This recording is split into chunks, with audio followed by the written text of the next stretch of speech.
Hi, this is Dr. Kimberley Linert, and you're listening to Incredible Life Creator Podcast. My guest today is Renata Mazu.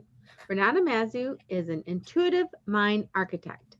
What seemed to be an ordinary life on the outside for many years, it felt like an intense roller coaster on the inside.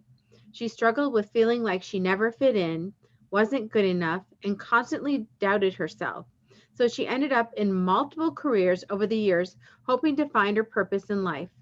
Moving across the world and enduring several life shattering traumas served as a fuel to reevaluate and redefine her life and purpose.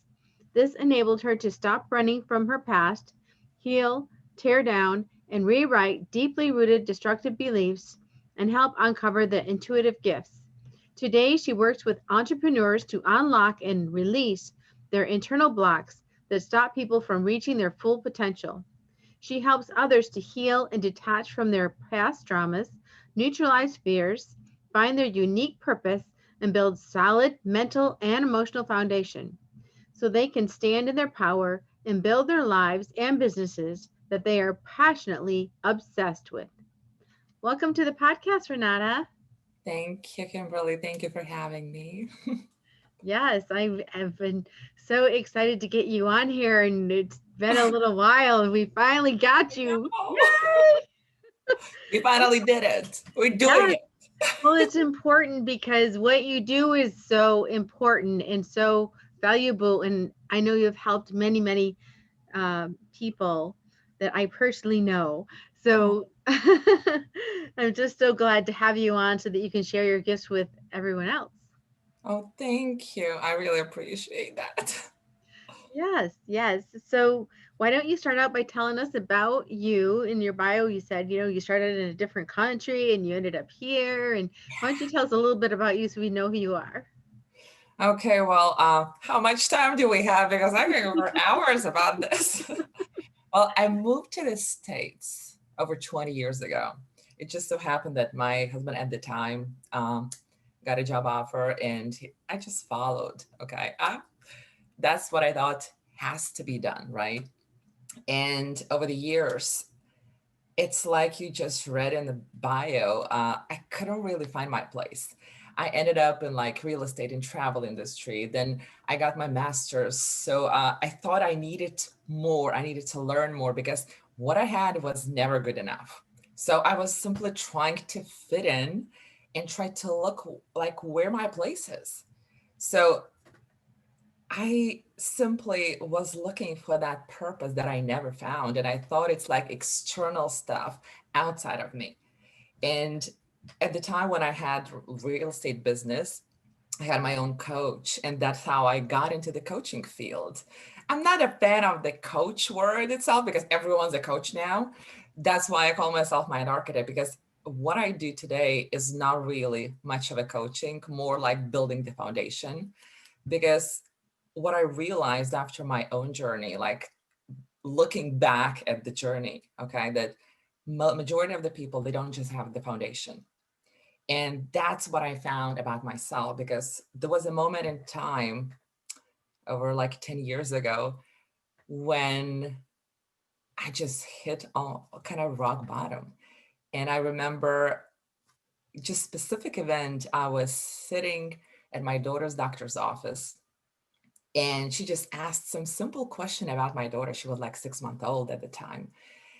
And I just started like sobbing out of nowhere. It's like I had this mental emotional breakdown and I did not even know where it's coming from. Mhm. So that was kind of cherry on the top because at that time I also like looking at my marriage, it's not working. I'm looking at a job. I had like a fantastic job with the state government and agencies, and I had two businesses at the time that I mentioned. And none of these things kind of worked or and I did not like them. I knew they were good, but my heart was not there. I walked away from them.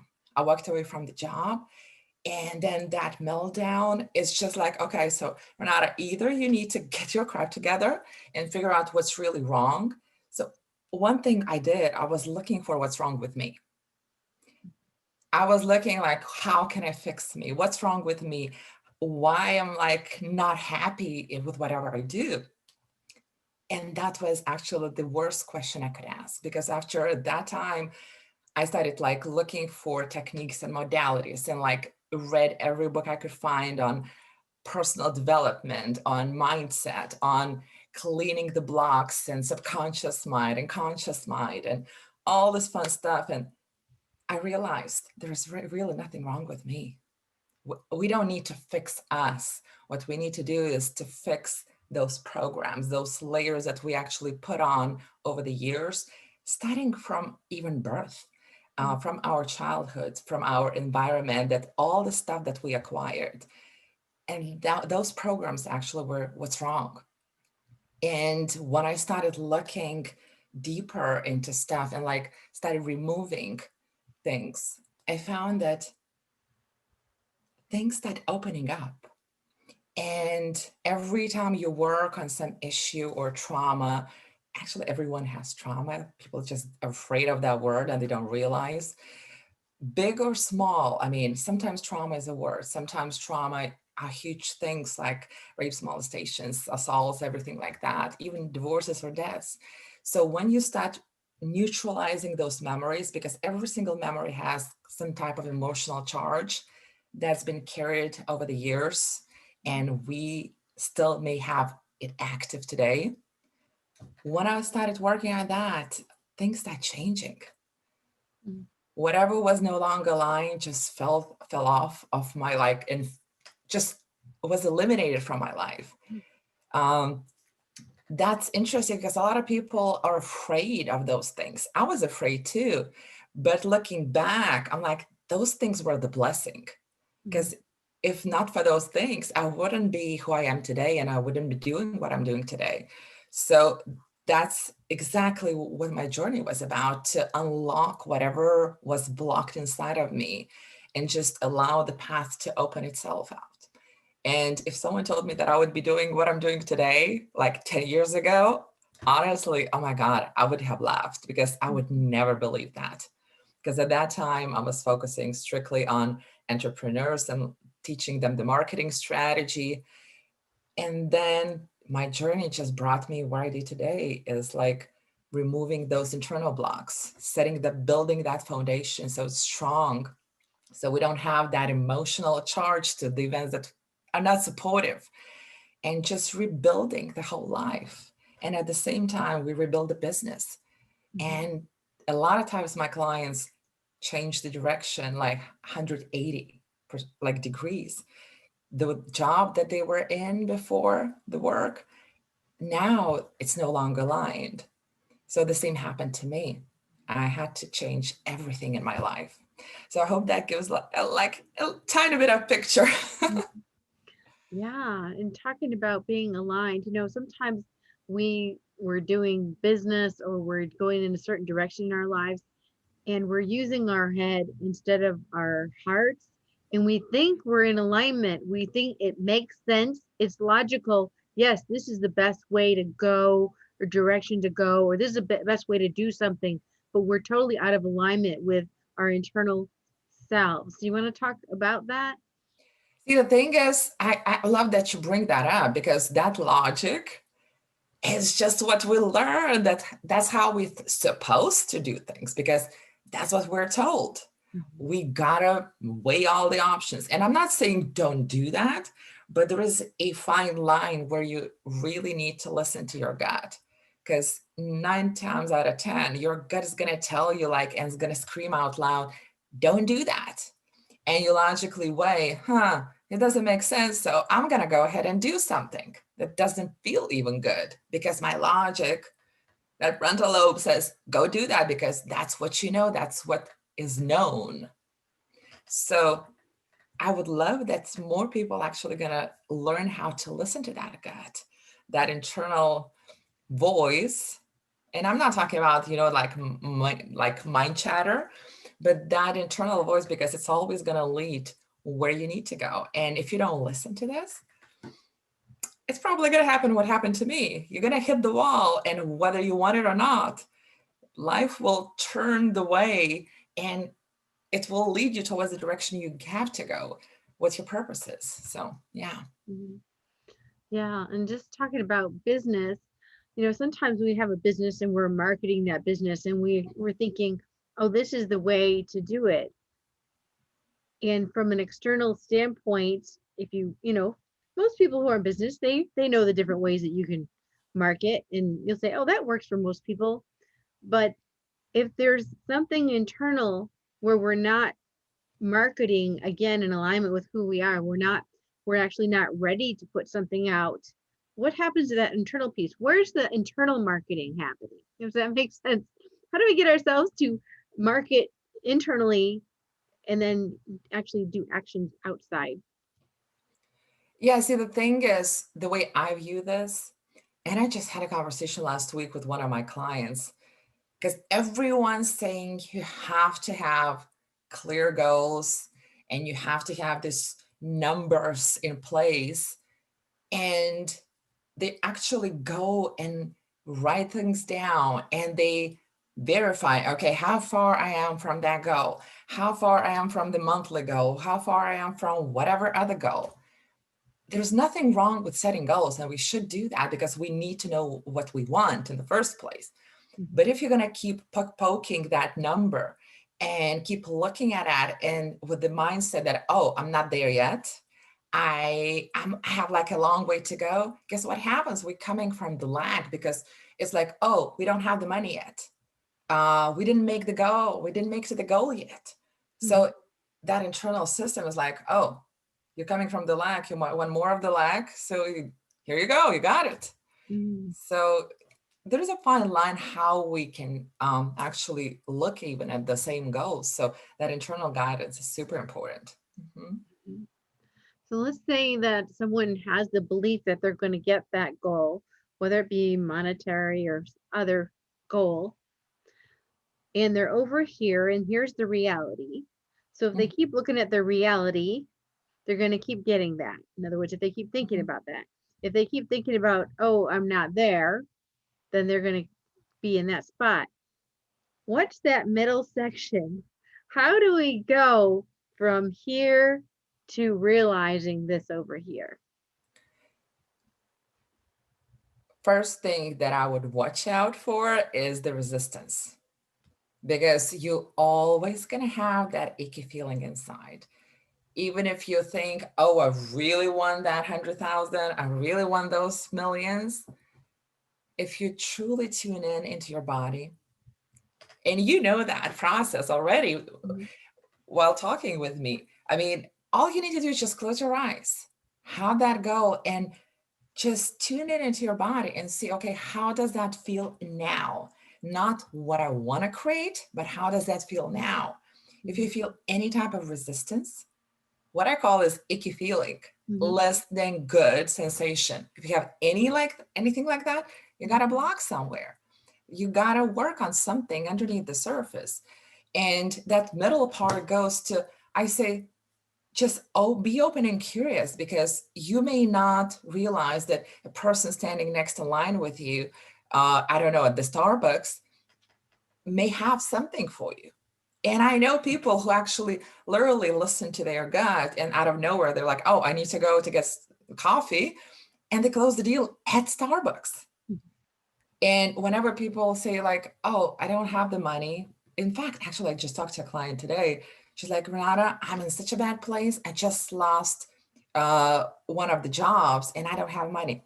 I said, congratulations. Not because I see the job loss as a good thing, like per se. I mean, of course, there is a struggle in that a little bit, a human struggle. Mhm. I see that from a different angle. That job was not aligned with you in the first place. So that's a good thing because that opens door to creative part of you. So you can start creating and actually moving towards where you want to be. So that middle part is the journey that you have to embrace and start doing things from the heart. Okay, so you have a gut, like a gut feeling that okay, you need to go and connect with someone. You need to make a post about something. You Mhm. never know who may see that post or who may share that post. So that middle part is like, do what feels good at that moment and where you're drawn. Don't deny that drawing, emotional, mental, where you're drawn to do things. So just get creative. Exactly. And also when we're over here and we're going towards that goal, it actually, we kind of become different people. So we're one person here, but when we're here, in order to actually be in that space, we almost change a personality. Is that just losing the blocks, or are we actually becoming a new person? Okay, so what I believe in, we have a core that stays the same. Okay, no matter what like where we are in the journey. But you're right about the personalities, because we create identities way back when we're like what, from 0 to 6, 7 now they say, and some even scientists say we're at 9, up until 9. So the way people can check like about their personalities, who they are and what the identities they created, look at the first thing that comes to your mind when you say I am. Some people identify with the job that they do. Some people identify with certain different things. So that personality that you have right now, it's going to change based on how you going to mold what's inside of you. Because the moment you're going to drop those blocks, and your body stores all the memories. So on one end, you have to clean up that closet, that internal closet, that those layers that you've taken on that core. And then you have to teach your body to relearn what it knows. So basically, you're changing those memories, that emotional charge per se. And whenever you do that, you become a different person. Now, remember yourself like 20 years ago, you were different. Mhm. The core was the same, but your behaviors, your thinking, even your emotions were different. And now you look at things from a different filter. So yes, you can say that that identity changes as well, because you're merging into different identity with like what you want to become, who you want to become. So you're totally on spot. Yeah, yeah. So you talked about cleaning out your closet or cleaning out those blocks. I know I have blocks. I know other people who are listening. I'm sure they're thinking, yeah, I've been trying to do this forever and I can't seem to get past something, but I don't know what it is. So are you asking how to identify the blocks? Yes. How do you identify the blocks? How do you move them? Of course, obviously the whole idea is to move them, disintegrate them, get around them. See, every person is different. That's number one. So what may work for one may not work for another, but there is a general idea how to do that. And like, I'm annoying my clients, trust me. I mean, every every time I work with someone, the first thing we do, we identify the patterns, because if you don't know what the symptoms are, and what I call symptoms is those behaviors when you do something over and over again, or respond in a certain way, or let's say there are certain thoughts that come to your mind over and over again, or maybe you feel anxious all the time or in specific situations, but that there's a repetition around that.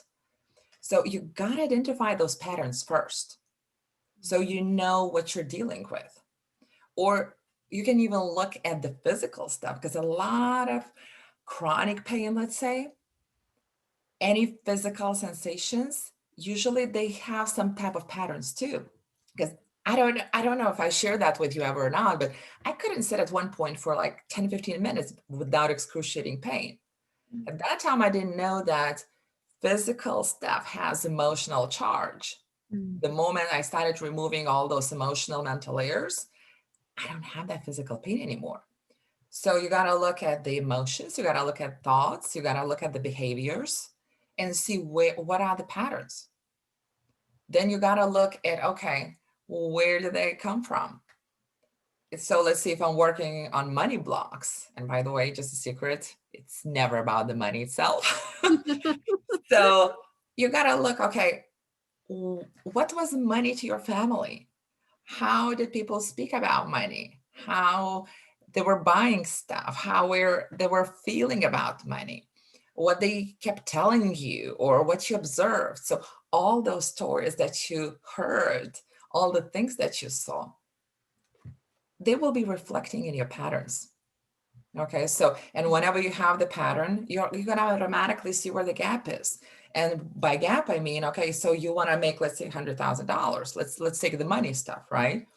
And let's say the biggest story is that you feel that making money is really hard, or that you're not worthy, or that you're not good enough. Guess what's going to happen?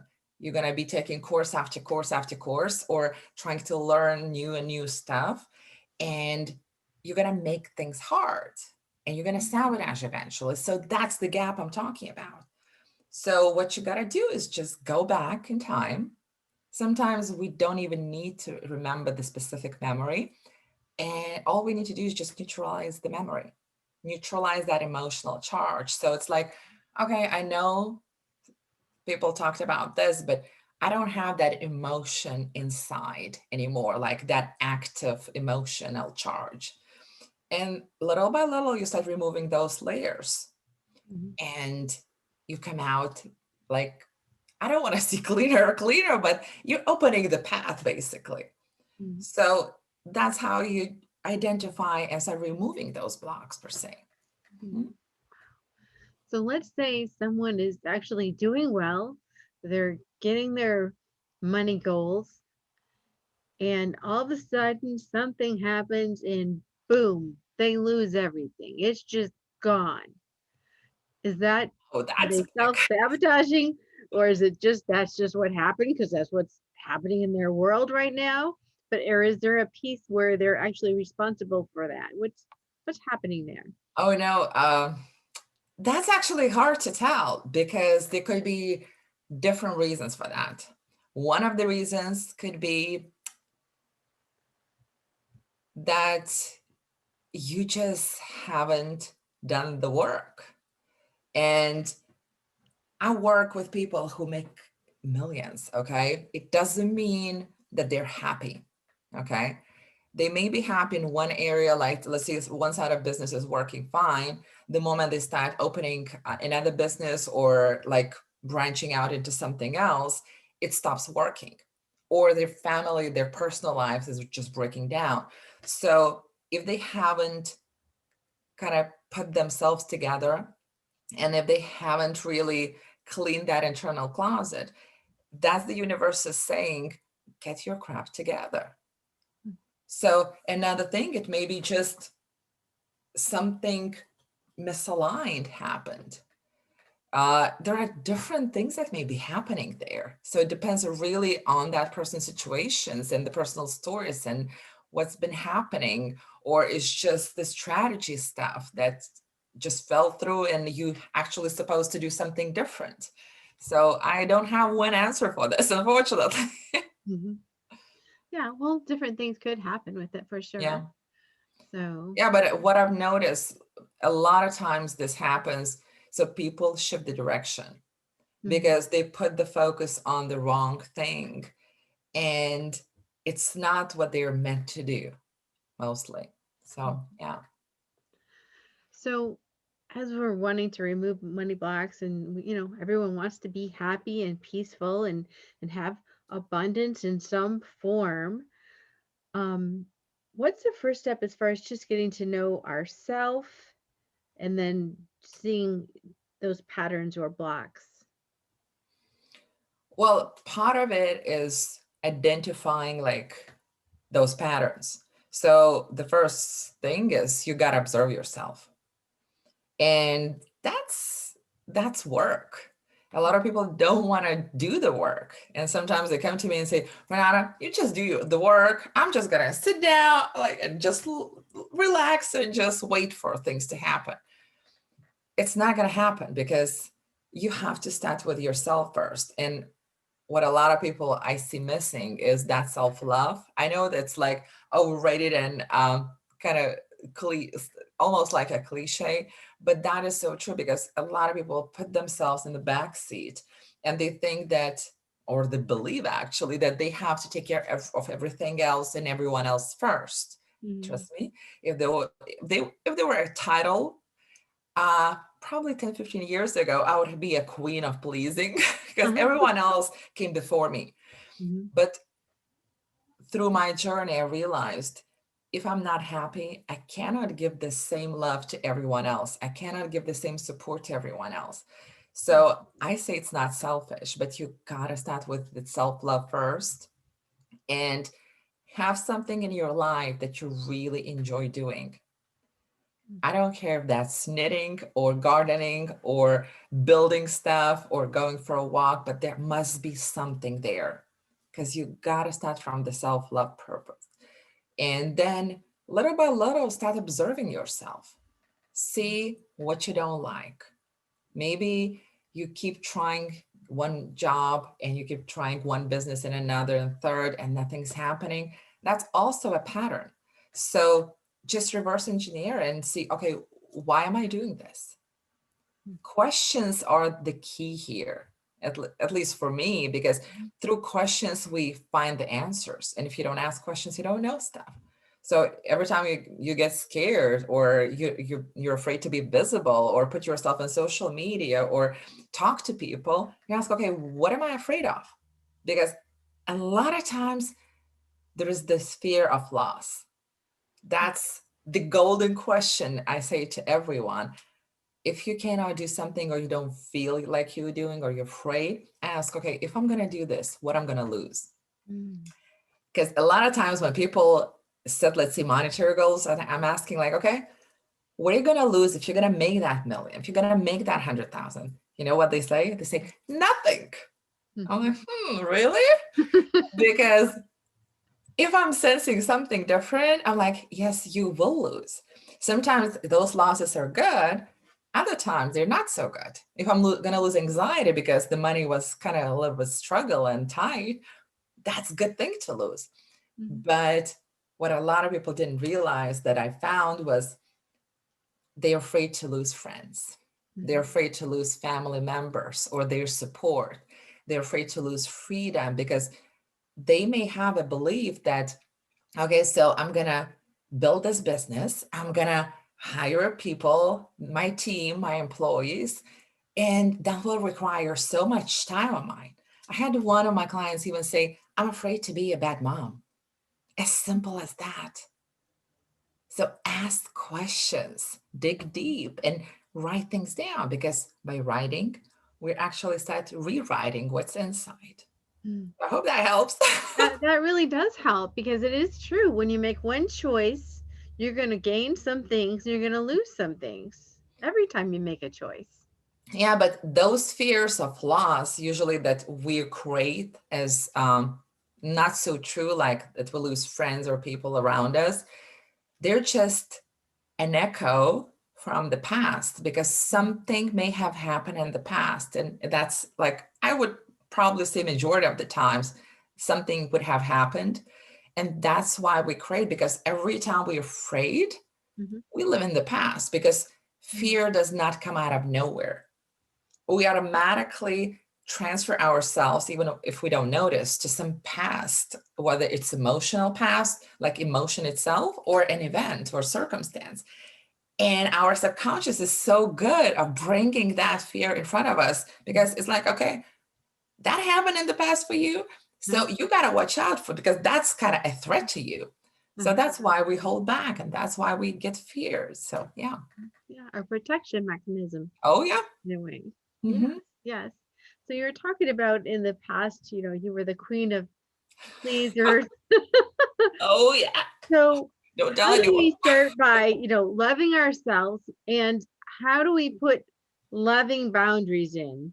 Because we don't want to go from one extreme to the other. We still need to put boundaries in. So let's say we have family members or friends or a neighbor who they're used to us always giving them something or giving them our time or our money or our expertise. And now we're like, okay, this has got to stop because it's draining me. Okay, so the first thing, oh, again, the first thing people are gonna think about is, okay, so if I'm gonna say no to something or someone, they're gonna judge me. Mm. If I'm gonna say no, I may lose because that person may get angry with me. They may walk away or do something, right? So again, we need to trace back, okay, where it's coming from. We have to rewrite that story that we keep telling ourselves. And that boundary comes with a question, okay, does this really serve me? Am I really gonna put up or settle or do something that's not good for me for the sake of saving some maybe unsupportive relationship? And a lot of people don't even ask the question, who are those people around us? Are they supportive? Are they lifting us up, or they're just like holding us on a chain? Because sometimes we've known people like for 10, 15, 20 years, even more than that. And we know deep down inside that they're no longer supposed to be in our lives. So we're no longer aligned. Maybe you went on a journey and you raised your frequency and energy and you moved on and really grown. And maybe they stayed where they were like 20 years ago. So of course we're gonna have a gap. But just send that love to them, appreciate that journey, and just allow to unfold whatever unfolds. Those boundaries are super important because if you don't set the boundaries, if you keep saying always yes, yes, yes, and putting yourself on the back seat and putting other people in the front, um, something will happen that will make you change those relationships. And I'm not saying it's easy. I had to walk away from 10-year relationships, like friendships. Um, I walked away and marriage got dissolved after like 20 plus years. These things suck at a human level. And you go through some downtime, some lower times, but eventually on the other end, whenever you look back, these are the best things that you've ever done. So always put yourself first. That's my take on this. Thanks. So let's talk about the people that we should choose to have around us. So if I'm going to go in the direction of healing, health for myself, abundance, everything, I want everything to be positive. How do I choose, how do I surround myself with those type of people? You look for the feeling inside. If it feels good, and you got to really tune in and check with yourself, does that person feel good or not so good? Because sometimes we look at the external stuff, whether it's relationships or business. Even if we take relationship, right? Let's say it's a romantic relationship. We know that we really love the attention. We really love what the person does for us. We really love how they treat us, okay? How they bring gifts or whatever that is. But deep down inside, you feel that, okay, something is not working. I'm not really having that zen or whatever you call it. How long you're gonna stay in that relationship? So you gotta make a choice, because the longer, let's say, you drag, the harder it's gonna become, because people get attached. We need to belong somewhere. So sooner or later, something will fall off. And you gotta make that choice before you on the other side of like settling. And it's like you need to look out for yourself first. If it doesn't feel good, just walk away. It's hard. It can be hard sometimes, but always ask, does this serve me well? Is this person supportive? Is this relationship supportive? And a lot of people do business with people that they're not aligned with, just because there was an offer, there was a suggestion, and why not? And then you look 2 years down the road, and those business partners just fight to the point that you have to break down the business. So look how it feels inside. It feels good, go for it. If it feels not so good, okay, I don't know.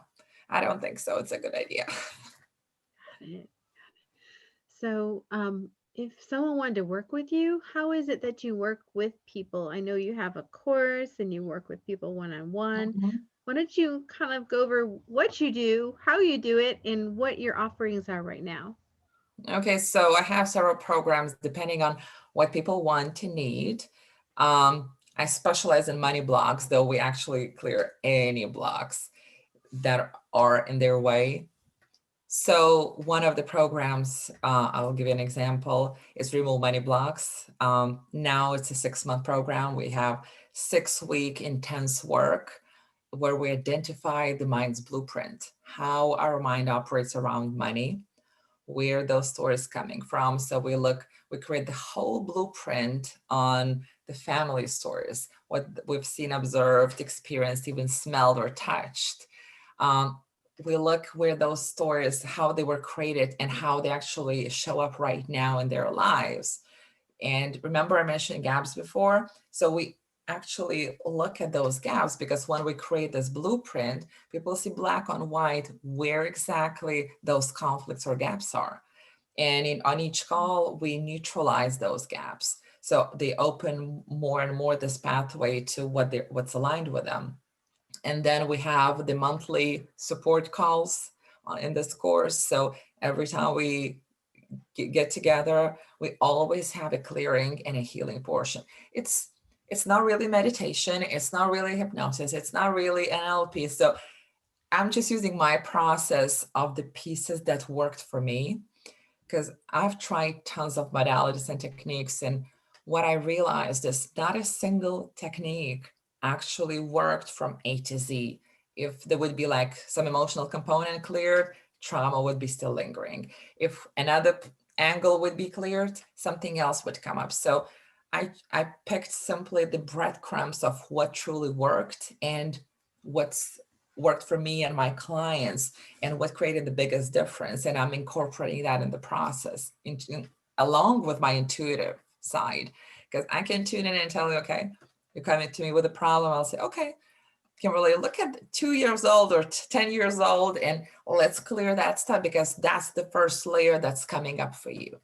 So that's a general idea how I work. A similar process is when people come to me one-on-one because sometimes they need some more personal work, because then I can tune in into their situation specifically and see what's happening there.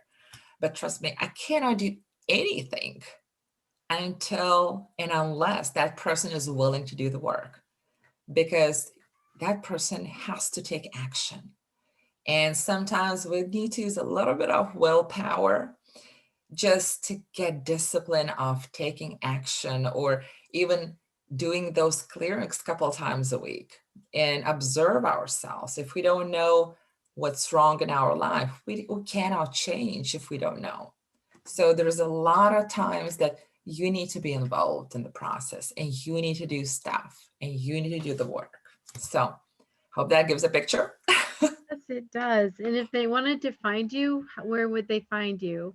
On a website or I'm on social media? social media, so Facebook, Instagram, LinkedIn, and I have a handle Edge Savvy or just my name, Renata Mazu. Mhm. Okay, great. Yeah. So, just a personal question, what gives you the most happiness and fulfillment in your life? Oh, well, I want to say probably my daughter and my own transformation. Like sometimes we don't realize that we need to look back to see how far we've gone. So those people who are around us who mean tons of stuff. Oh, including my dog too. He's my biggest supporter. Because he's like next to me like every single day. He's following me around because that's my buddy. So those things actually give me the most joy. And seeing the transformations of my clients when they start creating the results that they never thought they would be able to even imagine or dream about. And when they start signing, whether the clients or finding jobs, what they're looking for, and they just fall in their lap out of nowhere. So, yeah, those things are really making my heart like sing. Mhm. Awesome. So, thank you so much for being on the podcast today. And I think we went into some really different, deep questions. Yeah. And hopefully, it'll help some people. And if you are looking for transformation, then this is the lady to come and see. 'Cause, she has helped me with things in my life. And like I said, I know people that she's made dramatic differences for them with her processes. So, thank you so much. Thank you. And actually, if anyone wants to try the process, because I know a lot of people like, okay, so how do you just delete money blocks? Because I can tell you like all day long, but until you experience, it's like maybe a little bit like not clear, like that hesitation. I'm gonna have the free masterclass at the very beginning of May, May 4th through 7th. So anyone can join us. And just I'm gonna walk through the process and just give some tools, and it's always going to be hands-on. So I'm the hands-on gal. So it's going to be fun. So if you want to join, sure, come on over. All right. Well, thank you so much. And I have one last question before we finish. Yeah. What is your best advice on living an incredible, amazing life? Be true to yourself. Know what you want. That's the first place. Figure out who you are and go and take action and do something about it. Just always stay true to yourself. Don't settle. It's not going to work. You got to come first always. All right. Well, thank you so much, Renata. Thank you so much. Thank you for having me. Yeah. We'll talk to you again soon. Yes, thank you.